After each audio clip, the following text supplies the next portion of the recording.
Vítam ťa pri tomto videu o kalistenike. Chceš začať cvičiť, zlepšiť svoju kondíciu a budovať silu bez nutnosti chodiť do posilňovne? Dnes ti ukážem, ako na to. Kalistenika je perfektný spôsob, ako získať silu, flexibilitu a vytrvalosť. A to všetko iba s váhou vlastného tela. Poprvé, čo je kalistenika?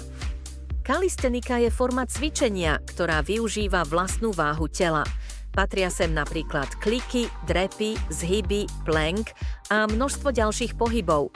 No tieto sú tie najdôležitejšie a venujú sa im aj dlhoroční cvičenci. Je to jednoduché, efektívne a môžeš ju robiť kdekoľvek, doma, vonku alebo dokonca v kancelárii, ak ti teda nevadí, že budeš za šialenca.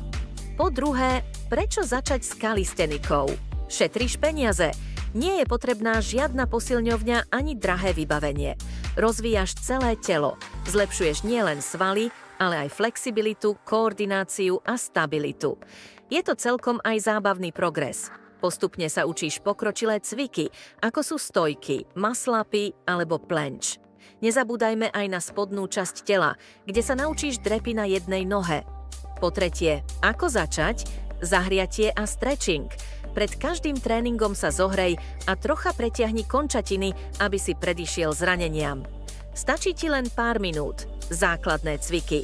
Klíky slúžia na precvičenie svalov, ktoré sa nachádzajú na hrudníku, ramenách a rukách.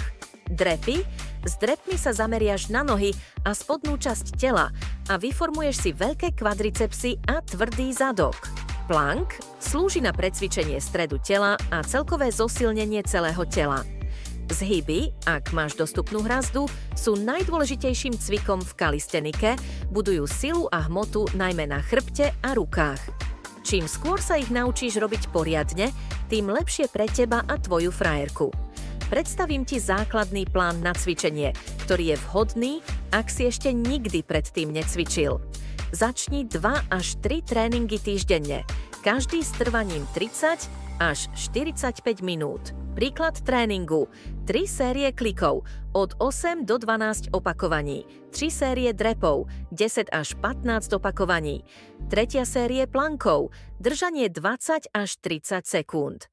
Ak zvládneš zhyby, tak 3 série 3 až 5 opakovaní.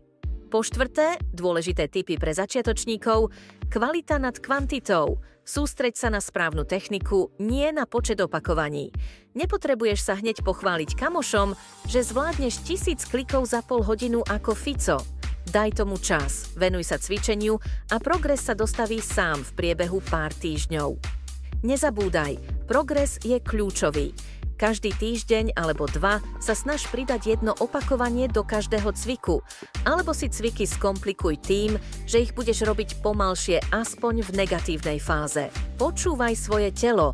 Ak cítiš bolesť, úprav techniku alebo si daj prestávku. Ak si nie si istý technikou, či ju robíš správne, zavolaj si niekoho, aby ti poradil, alebo si pomôž telefónom a sprav si video samého seba, kde sa pozrieš, kde robíš chyby pri cvičení. Ak ti cvičenie vydrží, tak ti to časom poslúži ako memento, ako si niekedy vyzeral a budeš sa môcť porovnať so svojím súčasným ja. Kalistenika je cesta k zdravému a silnému telu, ktorá ťa zároveň naučí trpezlivosti a disciplíne. Vyskúšaj to. Nepotrebuješ nič, len odhodlanie.